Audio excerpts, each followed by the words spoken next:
नमस्कार दोस्तों, एक बार फिर से स्वागत है आप सबका अपने YouTube चैनल सत्य बोल में। लुटेरा मुगल बादशाह बहुत महान शासक था। रामायण स्त्री विरोधी है। हरि नाम का बच्चा शैतान है, वो लड़कियों को छेड़ता है।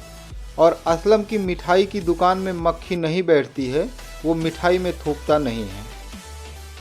ये हम नहीं कह रहे हैं, ये NCERT की किताब कह रही है। जी हाँ, हम तो बस एक टूल किट से परेशान हैं, लेकिन देश में ना जाने कितने टूल किट एक्टिव मोड पर काम कर रहे हैं। अब बवाल हुआ है तो सवाल तो पूछेंगे ही। सवाल पूछेंगे हिंदुत्व का ढोंग करने वाली सरकार से। सवाल पूछेंगे उनसे जिन्होंने हिंदुओं को बरगला कर वोट लिया। जब देश में पिछले 7 वर्षों से आप सरकार चला रहे हैं, तो क्यों बार बार इस प्रकार से सनातन संस्कृति पर प्रहार किया जा रहा है? कांग्रेस के 70 वर्षों का हिसाब मांगने का समय खत्म हो चुका है। आप बताइए कि क्यों सुनियोजित तरीके से देश में शिक्षा जिहाद चलाया जा रहा है। हम मानते हैं कि NCERT की किताबों में अकबर को महान कर दिया गया और वीर राणा प्रताप और रानी लक्ष्मीबाई को गायब कर दिया गया। यहाँ तक कि तात्या साहब टोपे का नाम भी कुछ लोगों को नहीं पता है। इन सब के पीछे आज़ादी के बाद से ही एक प्रयोग किया जा रहा है, जिसे कुछ पढ़े लिखे मूर्ख हिंदू मात्र एक संयोग समझ रहे हैं। आप खुद देखिए कि कैसे सन 1947 से 1977 के बीच भारत के शिक्षा व्यवस्था के साथ संयोग प्रयोग का खेल खेला जा रहा है। जी हाँ, जब मौलाना आज़ाद, हुमायूं कबीर, मोहम्मद करीम छामला, फखरुद्दीन अली अहमद और नूरुल हसन जैसे लोगों के हाथ में शिक्षा व्यवस्था की कमान है, तो ये चिंतित होने का विषय तनिक भी नहीं है कि पहली कक्षा में ही क्यों बच्चों का ब्रेन वॉश किया जा रहा है।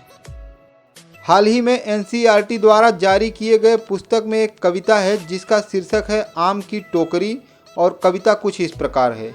6 साल की छोकरी भरकर लाई टोकरी, टोकरी में आम है नहीं बताती दाम है। दिखा दिखा कर टोकरी हमें बुलाती छोकरी, हमको देती आम है नहीं बताती नाम है।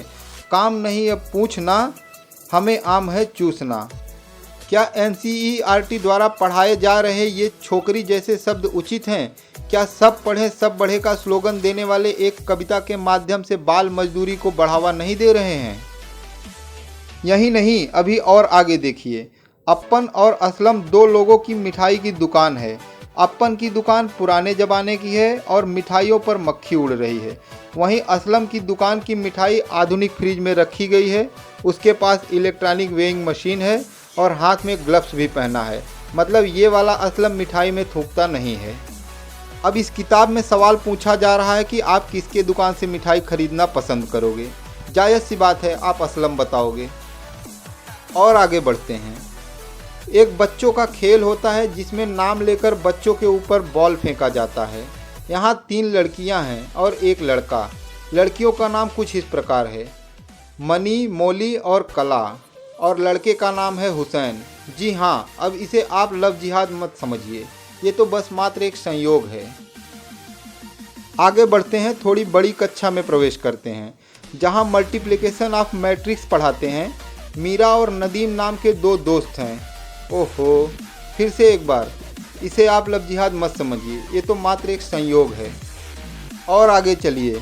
एक गांव है जहां एक मौलवी साहब आकर मदरसा खोलते हैं। कहानी का शीर्षक है प्यार की नींव। बड़े ही नेक विचारों वाले हैं, सभी के साथ मिलजुल कर रहते हैं। एक दिन अचानक से गांव में सांप्रदायिक दंगा हो जाता है, जहां गिरधारी नाम का एक लड़का मौलवी की मॉब लिंचिंग करने जाता है। अचानक से मौलवी साहब के आंखों में एक चमक आ जाती है, चेहरे पे नूर जैसा आ जाता है, जिसे देखकर सांप्रदायिक गिरधारी शांति प्रिय मौलवी के पैरों में गिर जाता है। ऐसे ही आजकल ऑनलाइन क्लासेस के जरिए बच्चों को यही सब पढ़ाया जा रहा है, तो सरकार में बैठने लोगों से सवाल पूछना पड़ेगा।